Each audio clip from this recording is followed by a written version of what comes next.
بائیں طرف اور جسم کے بائیں حصے پر ڈالیں گے۔ یہ ہے غسل کی ترتیب، مسنون جو غسل ہے۔ اس کے بعد آپ صابن لگائیں گے، اپنے جسم کو رگڑیں گے، جو کرنا ہے۔ پھر یہ عمل سے فارغ ہونے کے بعد آپ نے شیمپو لگا لیا، جو بھی کر لیا، پھر اس کے بعد پھر آپ پانی لے رہے ہیں تو سب سے پہلے سر پر پانی ڈالنا، اور پھر اس کے بعد داہنی طرف پانی ڈالنا، پھر بائیں طرف پانی ڈالنا۔ اور اسی طرح اگر آپ شاور سے پانی لے رہے ہیں تو شاور میں بھی دو طرح کے، ایک جو لٹکا ہوا ہوتا ہے جو دوسرا ہے ہینڈ شاور۔ اگر جو لٹکا ہوا شاور ہے اس کے نیچے آپ کھڑے ہو کر نہا رہے ہیں تو سب سے پہلے اپنے سر کو نیچے کرنا اس کے، تاکہ وہ پانی سب سے پہلے آپ کے سر پر پڑے اور مسنون طریقہ پورا ہو۔ پھر اس کے بعد آپ کو منہ کرنا پڑتا ہے داہنی طرف آ کر اس شاور کے نیچے اس حصے کو رکھنا تاکہ پانی اس طرف بہے، پھر بائیں طرف۔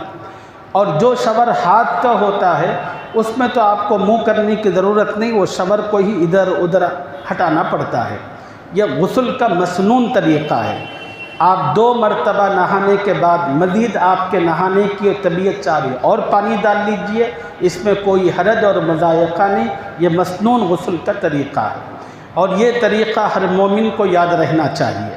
اور دیکھیے دین اسلام نے اور پیارے نبی نے جو طریقے بتائے وہ کوئی مشکل اور پہاڑ جیسے طریقے نہیں ہیں، بالکل سادے اور آسان طریقے۔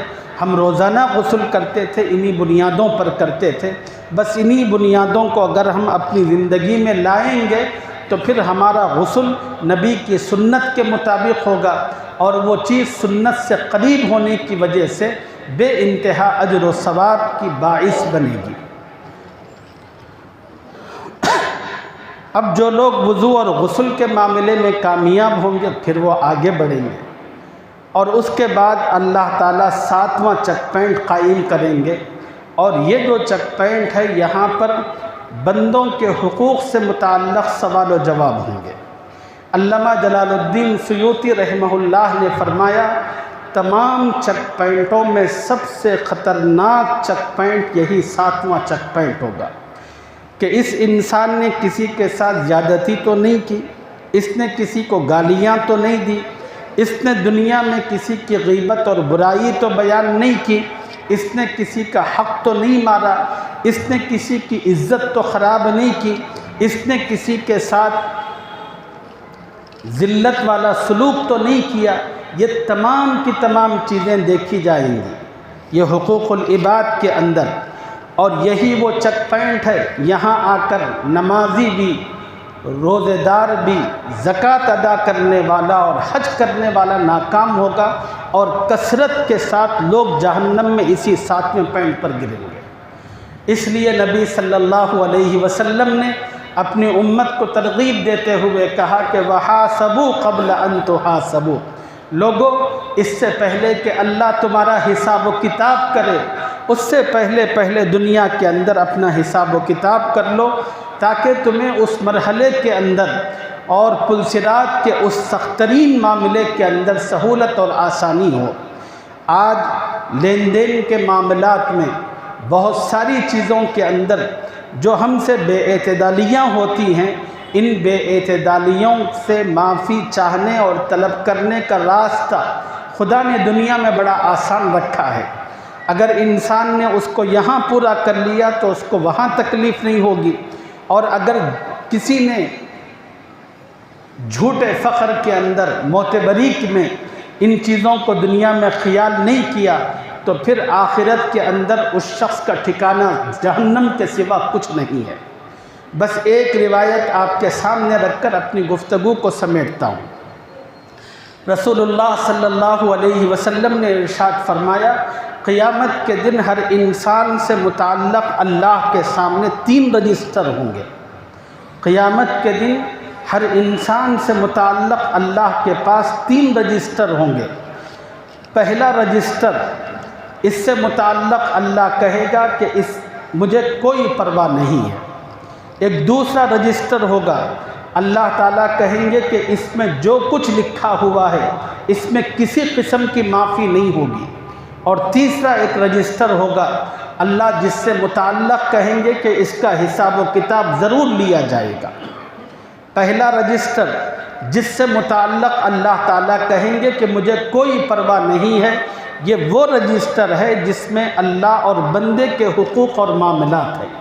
اللہ کے حقوق کیا ہیں؟ نماز پڑھنا ہے، روزہ رکھنا ہے، زکوٰۃ دینا ہے، حج کرنا ہے، طواف کرنا ہے، دعا کرنا ہے، نذر و منت ہے۔ یہ تمام کی تمام چیزیں اللہ کے حقوق کہلاتی ہیں۔ اگر کسی بندے مومن کی جانب سے اللہ کے حقوق کی ادائیگی میں کمی اور کوتاہی ہو تو اللہ کہتے ہیں کہ مجھے پرواہ نہیں، میں چاہوں تو پکڑ سکتا ہوں، چاہوں تو معاف کر سکتا ہوں۔ اور چونکہ یہ اللہ اور بندے کا معاملہ ہے اور اللہ کے رحم و کرم سے بڑی امید ہے کہ اللہ تعالیٰ ضرور اپنے اور بندے کے معاملات میں جو کمی بیشیاں ہوں گی اس کو درگزر فرمائیں گے۔ دوسرا جو رجسٹر ہوگا جس کے بارے میں اللہ کہے گا کہ اس میں جو کچھ لکھا ہوا ہے اس کو معاف نہیں کیا جائے گا، وہ کیا چیز ہے جس کو اللہ معاف نہیں کریں گے؟ وہ کفر ہے، وہ شرک ہے، وہ منافقت ہے۔ قرآن میں اللہ نے واضح کہا ان اللہ لا یغفر ان یشرک بہ ویغفر ما دون ذلک لمن یشاء۔ دنیا میں انسان کے ہر گناہ کو اللہ معاف کر سکتے ہیں، لیکن کفر و شرک وہ بدترین جرم ہے کہ اللہ تعالیٰ کے یہاں جس کی معافی نہیں ہے۔ منافقت کے سلسلے میں اللہ نے کہا ان المنافقین فی الدرک الاسفل من النار، جہنم کے سب سے نچلے طبقے میں اللہ منافقین کو داخل کریں گے۔ بدعات و خرافات ہیں، یہ وہ چیزیں ہیں جن کے بارے میں اللہ کہے گا کہ اس میں کوئی معافی نہیں ہوگی۔ ایک تیسرا رجسٹر ہوگا جس کے بارے میں اللہ کہیں گے کہ حساب ضرور لیا جائے گا۔ یہ تیسرا رجسٹر انسانوں ہی سے متعلق ہوگا۔ آپ نے کسی کی زمین ہڑپ کر لی، کسی بھائی نے بہن کو حق ادا نہیں کیا، کسی نے کسی سے کچھ پیسے لے کر منہ پوچھ لیا اور بھاگتے پھر رہے ہیں، فون بند کر لیا، اور آپ کسی کو گالیاں دے رہے ہیں، کسی کی عزتوں سے کھیل رہے ہیں، اور آپ یہ سمجھ رہے ہیں کہ میں اس سے بچ گیا، یا محلہ چھوڑ کر کہیں اور چلے گئے، گمنامی کی زندگی آپ نے بسر کی۔ یاد رکھو دنیا میں تو آپ بچ سکتے ہیں، کوئی ہیلے اور طریقے اپنا سکتے ہیں، لیکن آخرت میں اللہ کے یہاں نہ کوئی ہیلا چلنے والا ہے، نہ کوئی بہانہ کام آنے والا ہے۔ وہاں تو سچائی اور حقیقتوں کا سامنا ہوگا۔ بس اللہ تعالیٰ پل صراط کے اس مرحلے کو ہم تمام کے لیے آسان فرمائے، اور اللہ موت سے پہلے اس مرحلے کی فکر اور اس کی تیاری کی ہم سب کو اپنے کرم سے توفیق عطا فرمائے، آمین یا رب العالمین۔ اسی مضمون سے متعلق کچھ اور اہم باتیں ہیں بالکل اس سے ریلیٹڈ تعلق رکھنے والے، جس کو اگلی جمعہ میں آپ حضرات کی خدمت میں عرض کیا جائے گا۔ اللہ مجھے اور آپ کو عمل کی توفیق عطا فرمائے۔